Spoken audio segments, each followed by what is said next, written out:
Hey, everybody, we're at the 2018 Tampa Pro. Jose, this is the last weekend to qualify for the Olympia. Record-breaking numbers. Yeah. 300 pro athletes here today. Biggest pro show the IFBB has ever seen worldwide. Let's start off with the classic men's physique. What did you see here today? I seen a runaway freight train in Henry Pierre. He's massive, tall, wide, tapered, conditioned. I don't think it was even close with anyone else, personally. You know, I think it's going to be very interesting because you have Keon Pearson, who has a very, very classic look. I agree, Henry Pierre, he really took up a lot of space, as you like to say on stage. Yeah. But Keon Pearson is the epitome of that classic look. It's going to be very interesting. And ironically enough, neither one of them is in the running for the points. So it's win and you're in. Yeah, right. You know, as you said, the judges obviously liked him. The how do you say it?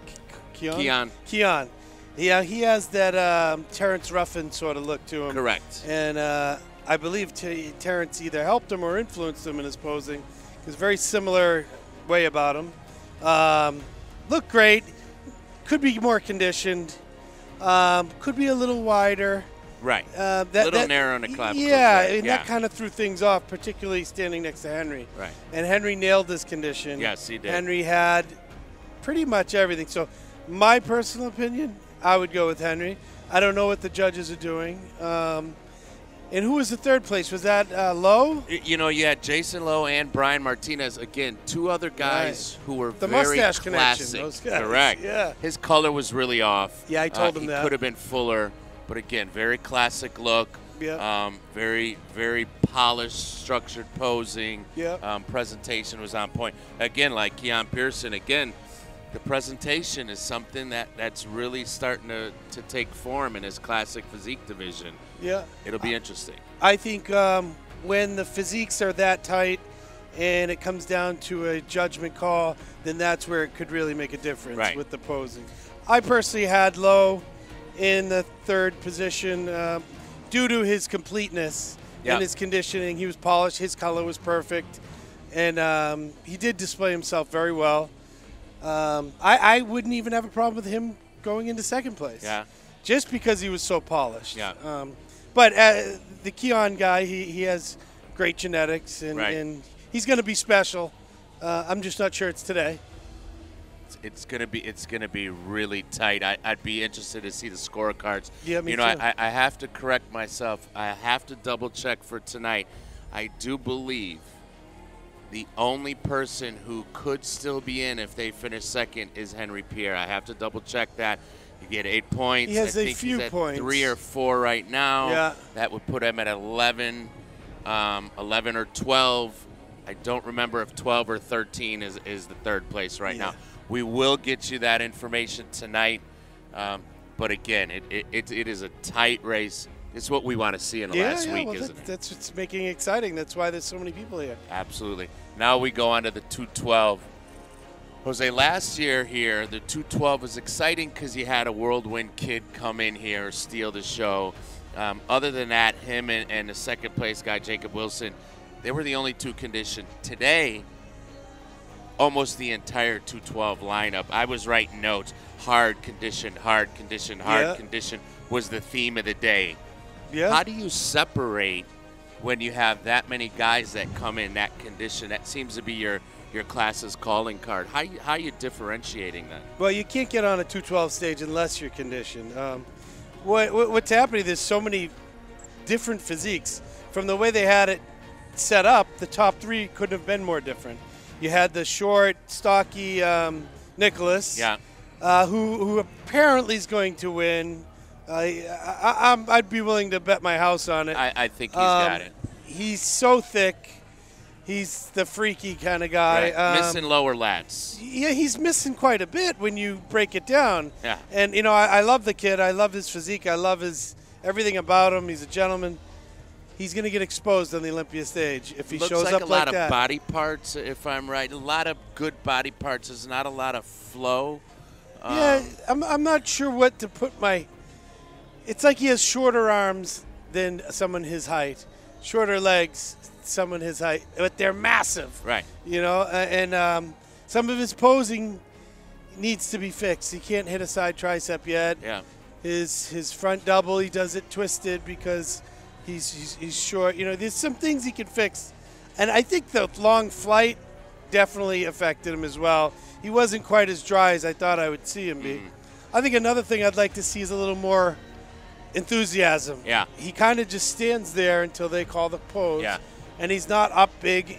You know, that was kind of strange to me. And who they have in second, it looks like the guy from Venezuela or Colombia. I think they've got Derek. You know, they Derek. moved Derek and Oswaldo back and forth, 2 and 3 spot. Derek's got the best shape in that lineup. He does. He's got the best structure. He's not quite as hard. Correct. But he's got the shape. He's always had the shape. And this is actually as hard as I've seen him. So he's being rewarded for being hard, even though he wasn't even probably the top 3 hardest guys in the lineup. Absolutely not. The Oswaldo guy was beautifully put together, almost a classic physique guy with big legs. Yeah. You know, and he had great condition. It looks to me like his upper body needs to come up just a little bit. The wheels are there. Yeah. The hardness, the conditioning, the dryness was there. Yeah. Looks like he was a little outmatched up top. For sure. And he's tall. He's a taller guy. He looked at about 5'9" or something. I thought Lloyd Dollar looked fantastic. I thought he was going to be moved in a little closer to get a look. He ended up sitting on the outside most of the call out. And Carrot Barrow really he looked better rounded out. the better as he went. He's a short, thick tank kind of a guy. He's well put together. When he nails it, he's going to be winning the show. You know, I could see him winning this show very soon when he's 100%. He's got everything, not missing a thing. Again, this 212 division is hard conditioned. That's if you don't have it, don't bother showing up. Yeah. I'd like to throw in a quick comment from Michael Ergis, who came in the second call out. They immediately put him right in the middle. He was nasty, hard as nails. Not the prettiest structure in the world, but I was glad to see them reward him for his conditioning and fighting. Now he could be, if they judge tonight, he might end up in the top 6. Absolutely. And we wouldn't be surprised. Steve is known to do that quite often. So, Jose, always a pleasure. Thank you very much. We will see you again tonight. We'll be back after commercial break to go over men's physique, and then we will get into the women's divisions with another special guest. Stay tuned. Thank you for having me. It's an honor to be here.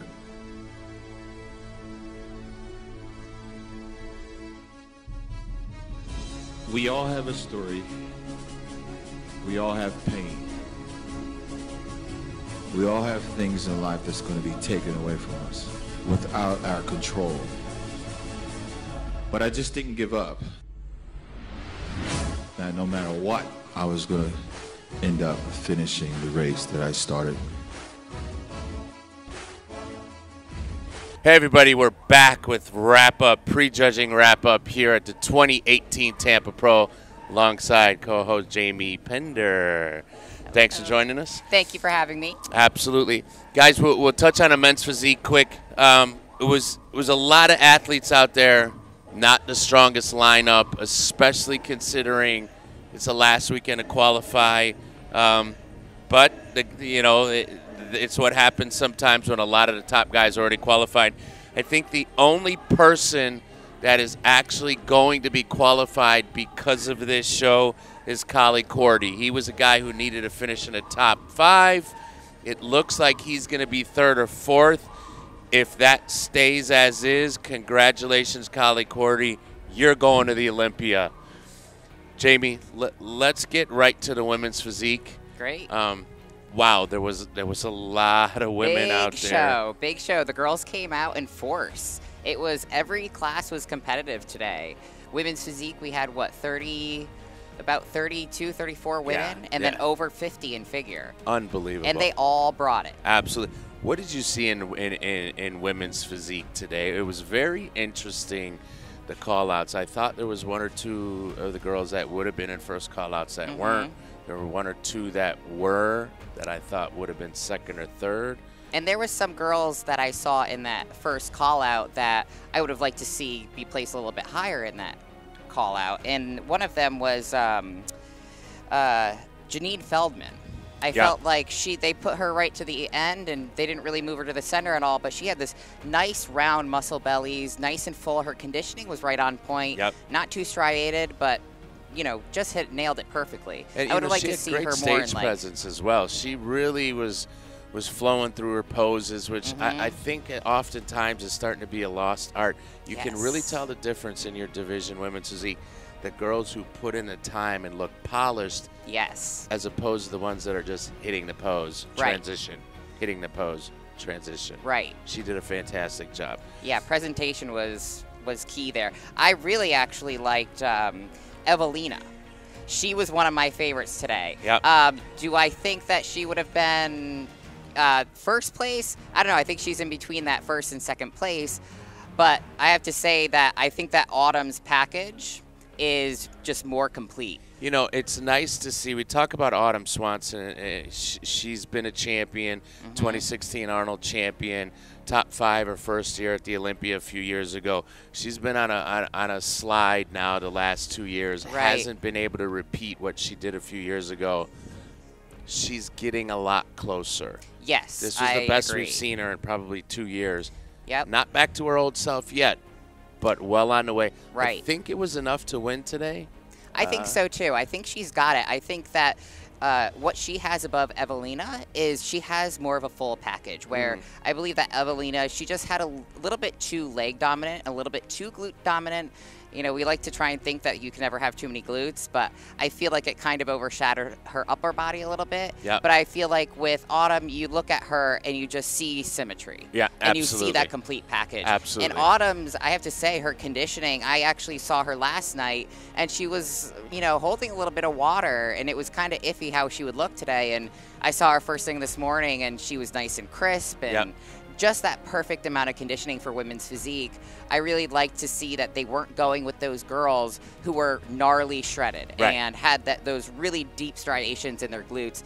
I think everyone in that top 5, even in that top 10 of the first 2 call-outs, they had a little bit of striations in the glutes, most of them, but nobody was absolutely peeled, which is, I like to see them rewarding that little bit of that softer look for women's physique, keeping the femininity there. Let's see if this is the first show and them letting the ladies know. They came out and made the announcements to let everybody know it was going a little too far. They wanted to pull it back. This could be it. Yeah. I'd like to see Autumn a little tighter in the hamstrings and the glutes, but other than that, fantastic physique, her structure, her presentation, right on key. From the front, I mean, you can't get much better than that. Good luck, Autumn. We're all pulling for you. Absolutely. And the figure division. Good God. Oh, my gosh. 50-plus girls. And I must say, you didn't see any competitor up there where you thought they didn't belong. Right. Or you thought, oh, she should have dieted a lot longer. Yeah. Everyone on that stage brought it today. And I really commend all you ladies, and the judges, how they have to judge that class today. Oh, my God. Because everyone looked fantastic. Where do you think this thing's going to shake out? I see Melissa Bumstead, I think, is going to end up on top. She was very conditioned. She needs a little more back. She needs some adductors. I was going to say, hamstrings. I think that she's just a little bit too conditioned for what figure should be. And I feel like I've seen her look fuller. There you go. And so she was a little bit flat today, and I think the little bit of flatness with the super condition, I think that's going to put her down to maybe second or third place today. I mean, she's got great lines, beautiful shape to her, very, very tiny waist. Yes, which I think I would have had that tiny waist over the girl that they had in that they put in the middle in the first. You had Natalie Soltero was right there in the mix, and it looks like Michelle Pinto is going to probably end up third. Great structure. Again, Michelle, her issue usually is if she's not quite on point in the hams and glutes, she looks a little soft from behind. She knew it. Right. But when she got off stage, she knew she's going to end up probably third. Second would be a gift. Third or fourth, it looks like. I really actually liked the shape of Kara. I actually had Kara a little bit higher in the placings, just because I liked her symmetry and I liked her fullness a lot more than some of the other girls. They kind of put it above her that were a little bit more conditioned. Yeah, she's got great structure. Oh my God, Unbelievable. yes, beautiful. Unbelievable. I think she's just, she's just got to keep on getting her face out there and just dialing it in just a hair more in the back of the legs, and she's right there with those top Olympians. And Maud Exantis was in that first call out, and Chelsea Larson was there as well. So it was, like you said, it was a lot of girls, but everybody brought it. Yes. They're going to have to put on a few more figure shows next year. They really are. Obviously. Yeah. Everyone's chomping at the bit. We will see what shakes out this evening. That does it for our wrap-up, Jamie. Appreciate being on. Thank you so much for having me on. I appreciate it. Absolutely. We'll be back on tonight to wrap up the finals. Until next time, guys, we'll do better. Prejudging, wrap up the 2018 Tampa Pro.